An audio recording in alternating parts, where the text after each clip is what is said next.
శుక్లాంబరధరం విష్ణుం శశివర్ణం చతుర్భుజం ప్రసన్నవదనం ధ్యాయేత్ సర్వవిఘ్నోపశాంతయే. పౌరులకు శ్రీరాముని హితబోధ. ఒకసారి శ్రీరామచంద్రుడు గురువైన వశిష్ఠ మహర్షిని, బ్రాహ్మణులను, ఇతర పురప్రముఖులను పిలిపించను. సభలో గురువుగారు, మునులు, బ్రాహ్మణులు, సోదరులు, ఇతర సజ్జనులు యోగ్యతానుసారం కూర్చుని ఉండగా భవభయ బాధలను తొలగించే శ్రీరాముడు ఇట్లనెను: ఓ పౌరులారా వినుడు. నేను కేవలం మీ మీది మమకారంతో మాత్రమే చెప్పుటలేదు. నేను తెలుపునది నీతిబాహ్యమైనదియూ కాదు, అధికారంతోడనూ తెలుపుటలేదు. నేను పలికే మాటలు సావధానంగా వినడు, పిదప మీ ఇష్టం ప్రకారం చేయడు. నా ఆజ్ఞను పాలించేవారు నాకు సేవకులు, ప్రియులు.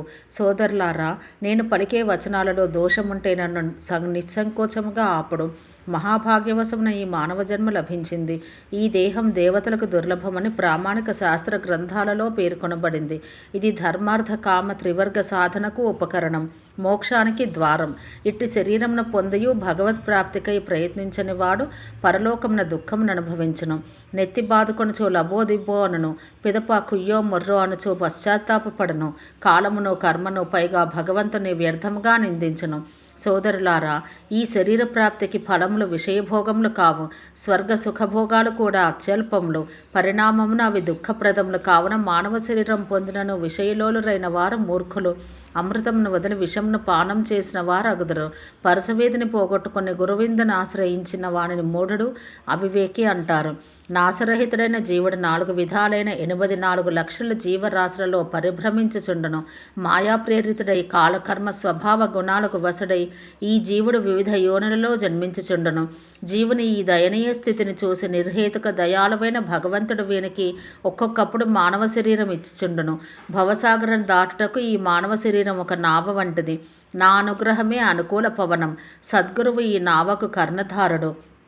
ఇట్టి దుర్లభ సాధనములు భగవత్ కృప వలనే సులభముగా ప్రాప్తించును. ఇట్టి సాధనములు లభించినప్పటికీ భవసాగరం నుండి తరించుటకు ప్రయత్నింపనివాడు మందబుద్ధి, కృతజ్ఞుడు. అతడు ఆత్మఘాతకుడు పొందే గతిని చేరును. మీరు ఇహపరలోకముల యందు కూడా సుఖములను కోరుకొన్నచో నా మాటలు విని వాటిని దృఢంగా మనసులలో నిలుపుకొనుడు. సోదరులారా, నేను పేర్కొన్న ఈ భక్తి మార్గం అతి సులభం, సుఖప్రదం అని వేదములు, పురాణములు తెలుపుచున్నవి. జ్ఞాన మార్గం సుగమం కాదు. దాని సాధనలో అనేక విఘ్నములు ఎదురగుచుండును. జ్ఞానమార్గ సాధన కఠినము. దానిలో మనస్సుకు ఆలంబనం దొరకదు. అతి కష్టం మీద ఏ ఒక్కరికో జ్ఞానం లభ్యమగును. కానీ భక్తిరహితమైన జ్ఞానమార్గ సాధన నాకు ప్రియం కాదు. భక్తి స్వతంత్ర సాధనం. అన్ని సుఖాలకు అది నిధానం. కానీ సజ్జన సాంగత్యం లేనిదే ప్రాణులకు అది లభించదు. పుణ్య సమూహం లేకుండా సజ్జన సాంగత్యం ప్రాప్తించదు. సత్సాంగత్యమే జననమరణ చక్రం నుండి ప్రాణికోటికి ముక్తిని కలిగించును. మనోవాక్కర్మలచే బ్రాహ్మణులను పూజించటతో సమానమైన పుణ్యకార్యం ప్రపంచమున మరియొకటి లేదు. కపటం వదిలి బ్రాహ్మణ సేవ చేయువాని ఎడల మనులు, దేవతలు కూడా ప్రసన్నులయ్యెదరు. మరియొక రహస్య విశేషం కలదు.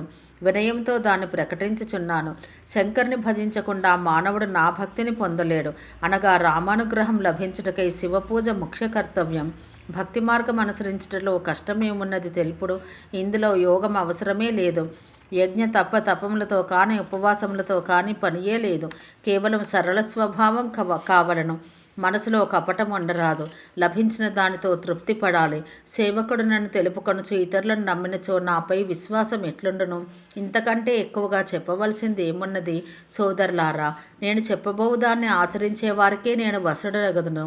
ఎవరిని ద్వేషించనివాడు, ఎవరితోడనో పోట్లాడని వాడు, ఆశాభయములు లేనివాడు అయినట్టి వానికి సర్వత్రా సుఖమే లభించును. నిష్కామ కర్మలను ఆచరించేవాడు, ఇంటిపై మమకారం లేనివాడు, గర్వం లేనివాడు, పాపరహితుడు, క్రోధహీనుడు, భక్తిభావమునందు దృఢచిత్తుడు, భగవతత్వం ఎరిగినవాడు, సజ్జన సాంగత్యమందు ఆసక్తి కలవాడు, విషయ సుఖములనే కాక స్వర్గమును, ముక్తిని కూడా తృణప్రాయంగా చూచువాడు, భక్తి మార్గం వీడనివాడు, అన్యమతములను దూషించనివాడు, సర్వవిధ కుతర్కములను త్యజించువాడు, నా గుణములను కీర్తించుటయందు నా నామజపమునందును లీనమై ఉండవాడు, అట్లే మమత, మద, మోహములకు అతీతుడైన వాడు పరమాత్మ స్వరూపమెరిగి ఆత్మానందం పొందును. ఆ ఆత్మానందం అనుభవైక వేద్యం. ఆ తీపి తినేవారికే తెలియను. శ్రీరాముడు పలికిన ఈ అమృత వచనాలు విని అందరూ ఆయన పాదాలకు ప్రణమిల్లి ఇట్లు పలికిరి: ఓ కృపానిధాన, మీరే మా తల్లిదండ్రులు, గురువు, సోదరులు అన్నీ మీరే. మీరు మాకు ప్రాణముల కంటే ప్రియమైన వారు. శరణాగతుల దుఃఖాలను నివారించు ఓ శ్రీరామ, మీరే మా సిరి సంపదలు, ఇల్లు వాకిలి మీరే.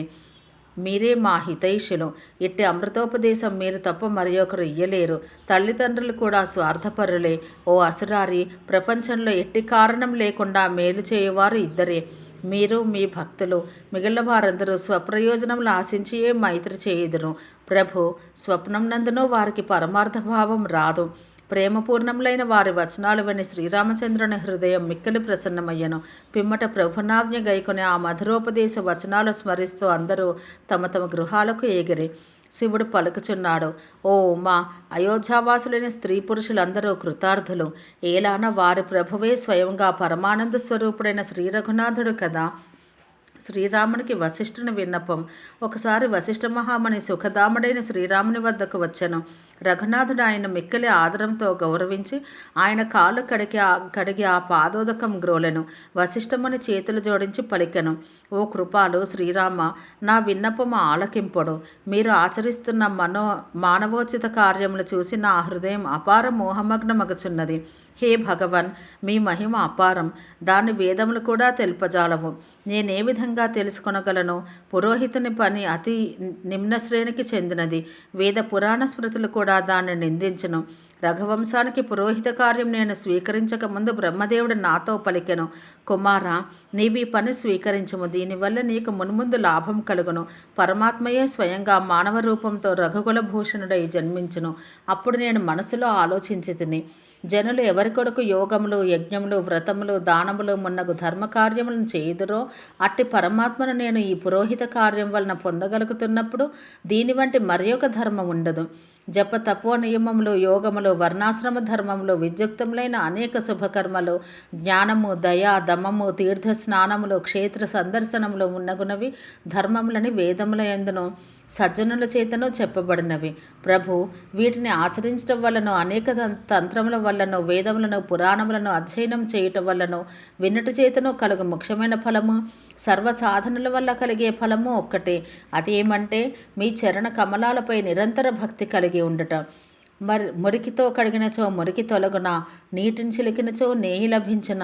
అట్లే రఘునాథ, ప్రేమ, భక్తి అనే నీరు లేకుండా అంతఃకరణమందలి అజ్ఞానం అనే మైల తొలగదు. మీ చరణ కమలాలపై భక్తి కుదురుకున్నవాడే సర్వజ్ఞుడు, తత్వజ్ఞుడు, పండితుడు. అతడే సద్గుణ నిధానం, అఖండ విజ్ఞాని, సులక్షణయుక్తుడు, దక్షుడు. ప్రభు శ్రీరామ, మిమ్ము ఒక్క వరం కోరిదను, కృపతో ప్రసాదించుడు. మీ చరణ కమలాలపై నాకు గల భక్తి జన్మ జన్మాంతరముల యందును తరగకుండుగాక. ఈ విధంగా పలికి వశిష్ఠ మహర్షి తన నివాసానికి వెళ్ళెను. ఆయన హృదయమందలి మనోభావములు దయాసింధువైన శ్రీరామునికి అత్యంత ప్రీతిని గూర్చెను. పిమ్మట సేవకులకు సుఖప్రదుడైన శ్రీరామచంద్రుడు హనుమంతుని, భరతాది సోదరులను తన వెంట తోడుకొని నగరం వెలుపలికి వెళ్ళి రథములను, ఏనుగులను, గుర్రములను అచటికి తెప్పించెను. అచటి వారిని కృపతో చూచి ప్రేమతో అందరినీ ప్రశంసించెను. వాటిని ప్రజలకు కోరిన విధంగా ఇచ్చివేశను.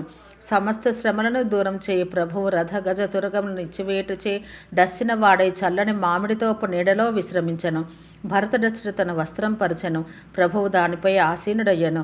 సోదరులందరూ సేవలు చేయసాగిరి. పావని వీవనితో వీచిచుండెను. అతని శరీరం పులకితమయ్యను. కన్నుల్లో ఆనందాశ్రువులు నిండెను.